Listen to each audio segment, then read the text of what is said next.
Welcome to the Midnight Train.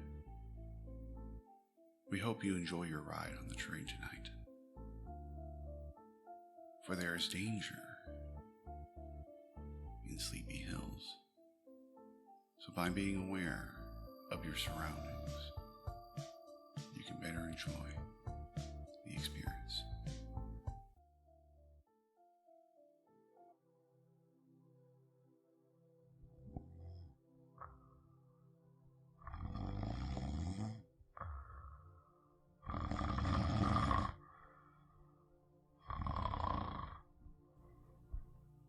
Lucy awoke to George instead of an alarm clock that should have went off.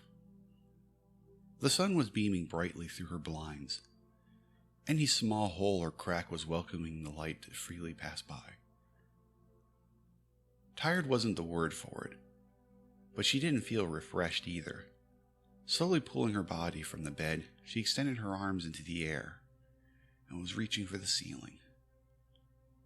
The cracking sounds coming from her bones and ligaments was her current soundtrack to life. There to her left was the nightstand and a nice large glass of water. Shifting her body close to the cup while she was still sitting on the bed was a routine that she had mastered. Extending her hand out, she grasped the glass cup, but when she lifted it, the weight surprised her, because it felt like it weighed as much as a brick. Lucy closed her eyes and collected her thoughts. Opening her eyes, she was determined to accomplish something today. With some renewed purpose, and a bit more awake, she began to lift the glass cup of water.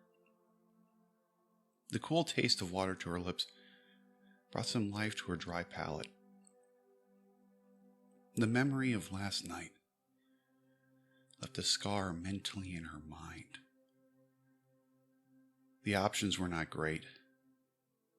The police didn't believe her.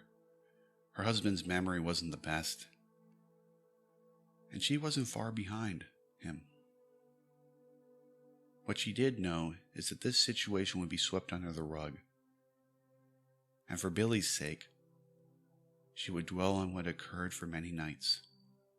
The idea of Billy would come to her mind every time she would drive past the church. Taking the sip of water and completely emptying the cup into her mouth, she felt a bit more recharged and placed the glass cup on the nightstand. Taking a deep breath, she placed her feet on the wooden floor and stretched her old bones. Today she was going to go out and look for answers.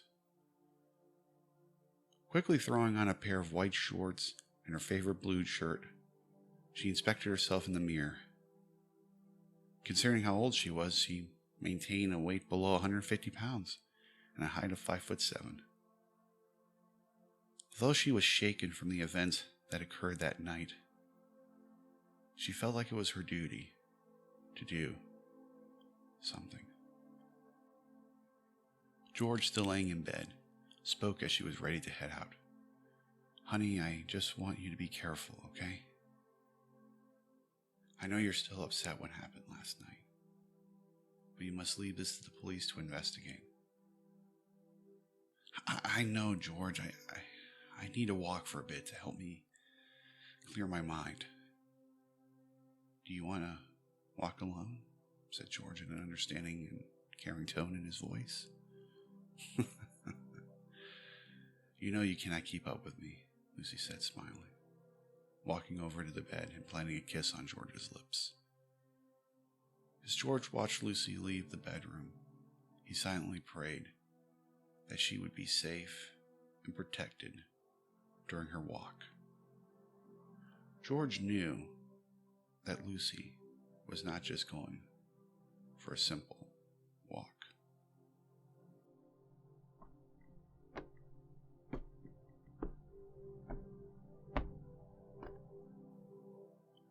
Lucy left the staircase, holding her trusted walking cane.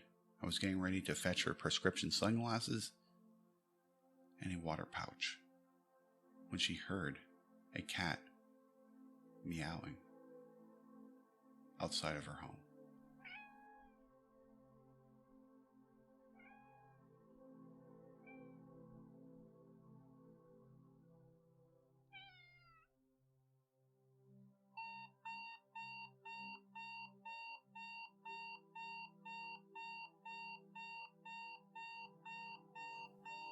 At the Bruce and Margaret's home, the sound of the alarm clock rang. Bruce pressed the snooze button. So let me get this straight. You think you hit a deer with the car last night? Yes, Margaret said as she was rushing to put on her professional attire, and Bruce wasn't far behind from getting himself prepared as well. Well, I'm glad that you're not hurt, and I get it, the presentation you're presenting tomorrow is a really big deal. If it's accepted, you could see a major promotion. However, drinking some wine and then driving could get you a DUI, baby. You could lose your license. Bruce looked at his wife with a bit of concern on his face. Bruce felt a bit flustered at what occurred last night, but knew he needed to encourage her so she could catch some success.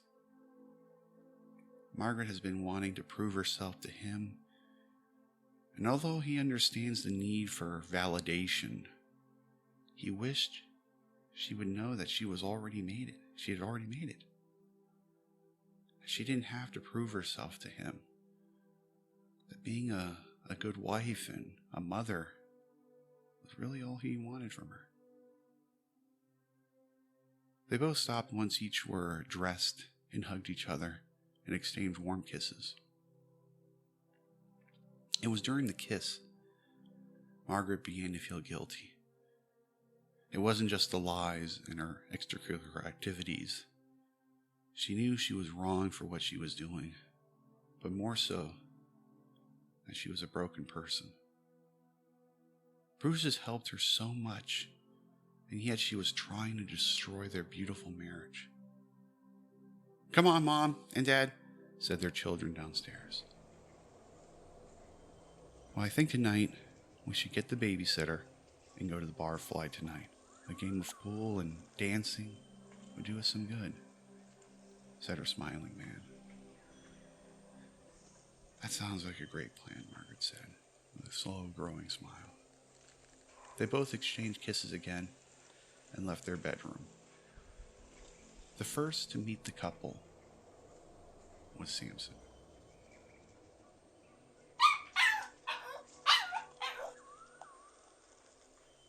As Lucy opened the front door, a cat was standing outside of it.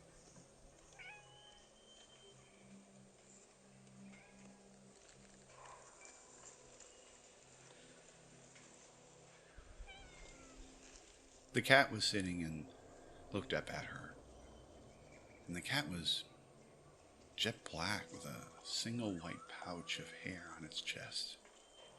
And it had deep yellow, almost like golden eyes that seemed to burn with an expression she couldn't put her finger on. Lucy smiled at the big black cat and reached down and tried to rub its head. However, the cat slightly pulled itself back from her hand and kept meowing as if it was trying to tell her something. Well, it sounds like you're a hungry fella, said Lucy as she looked down at the black cat. She went back inside and returned with some food and water. There you go. This should help you with that. The cat was provided with 2 bowls, one with water and the other with food. Well, there you go, my little friend. I need to get my walk in and to investigate the disappearance of someone I know. His name is Billy O'Brien, and he needs help. Had someone from the outside seen what the cat did after the name Billy left her lips, they would have thought that I had tasered my furry friend. The cat began to circle me and lift its paws in the air and meow as if explaining something with even more passion. than before. I understand you have a lot to say, my little friend, but I have some walking to do. Additionally, I have a missing person that I need to find. In her second attempt to pet the cat, she was successful and rubbed the cat's head, which seemed to calm the cat a bit further.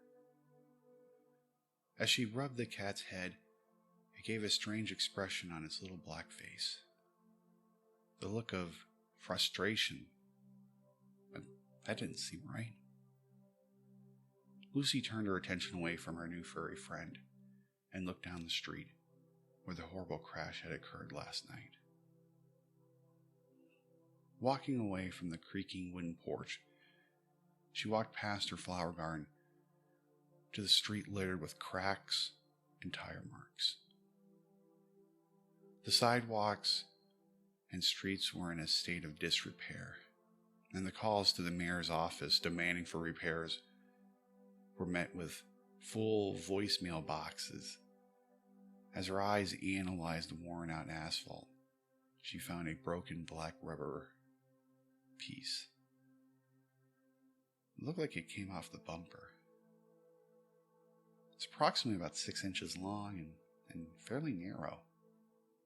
It appeared to be torn from the car's undercarriage after the crash. Lucy was a person who was obsessed with details, and she knew this piece was not here yesterday. She placed the small bumper piece into her pocket. "My first piece of evidence," she said under her breath, as the heat from the outside was becoming more evident. The sun was beating her down pretty hard, and she knew that she would need a shade tree soon. So she started heading towards the church. As she was heading on foot to the church, her furry friend was not far behind. It followed slowly behind her. As Lucy thought about it, she smiled. "I guess I have some new company on my morning walk."